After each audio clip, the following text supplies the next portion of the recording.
عبدالعظیم سلامہ ہوا آئے اپنی تقاریر پیش فرمائے۔ السلام علیکم ورحمۃ اللہ وبرکاتہ۔ الحمد للہ رب العالمین، نحمده ونصلی علی رسوله الکریم، اما بعد فاعوذ باللہ من الشیطان الرجیم، بسم اللہ الرحمن الرحیم، انک لعلی خلق عظیم، صدق اللہ العظیم۔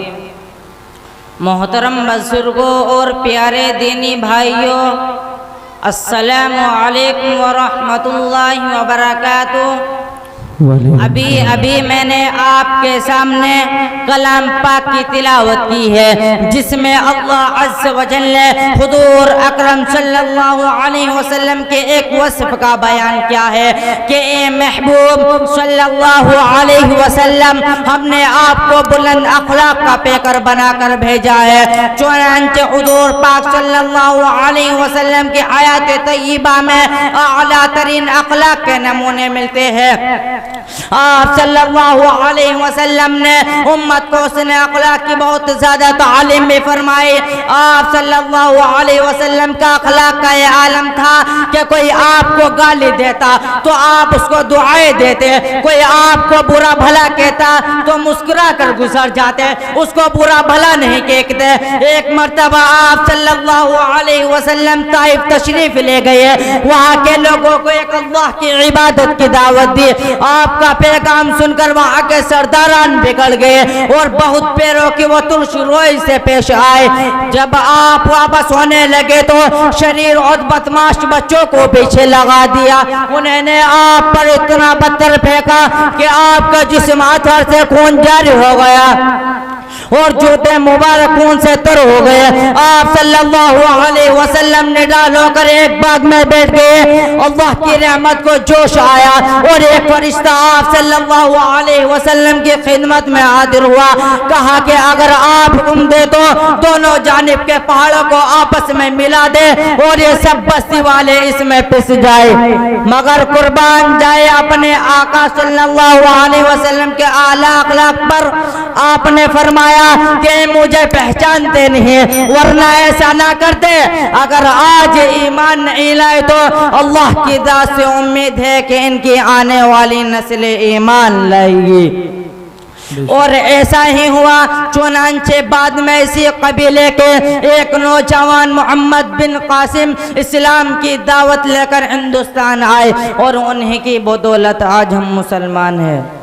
الہی رحم کر کہسار طائف کے مکینوں پر، الہی پھول برسا پتھروں والی زمینوں پر، جہالت ہی نے رکھا ہے صداقت کے خلاف ان کو، بیچارے بے خبر ہے انجان ہے، معاف کر دے تو ان کو۔ اسی طرح ایک بڑھیا کا واقعہ ہے، روزانہ آپ صلی اللہ علیہ وسلم کے اوپر کوڑا کرکٹ پھینک دیتی تھی، مگر آپ صلی اللہ علیہ وسلم کچھ نہ کہتے اور خاموشی سے گزر جاتے۔ ایک دن وہ بیمار پڑی تو آپ صلی اللہ علیہ وسلم نے اس کے بارے میں دریافت کیا۔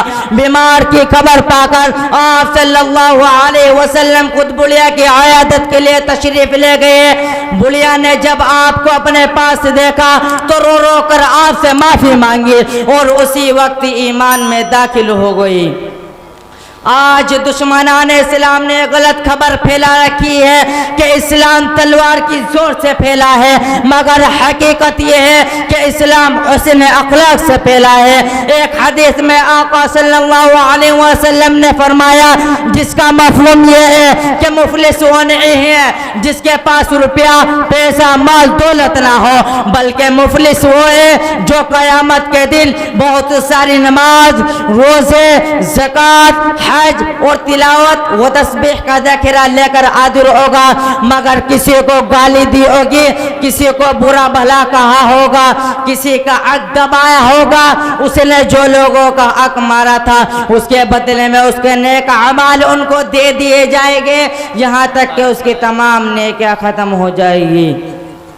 یہ حدیث ہم کو اس بات کی طرف متوجہ کرتی ہے کہ ہم بندوں کے حقوق اور اپنے اخلاق و معمولات کا بہت زیادہ خیال رکھیں اور اپنی ذات سے کسی کو کوئی تکلیف نہ ہونے دے، جہاں تک ہو سکے لوگوں کے ساتھ بھلائی کرنے کی کوشش کریں تاکہ ہمارے پاس ہمارے نیک اعمال محفوظ رہے۔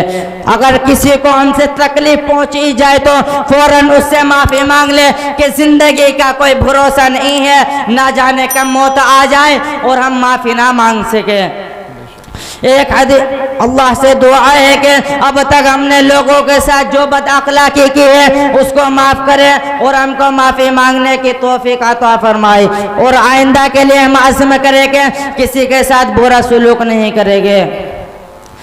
کلی گلاب کی تم توڑا نہ کرو، مذہب اسلام سے منہ موڑا نہ کرو، اور بہت قیمتی ہے یہ 5 وقت کی نمازیں، خدا کے واسطے ان نمازوں کو چھوڑا نہ کرو۔ وآخر دعوانا ان الحمدللہ رب العالمین۔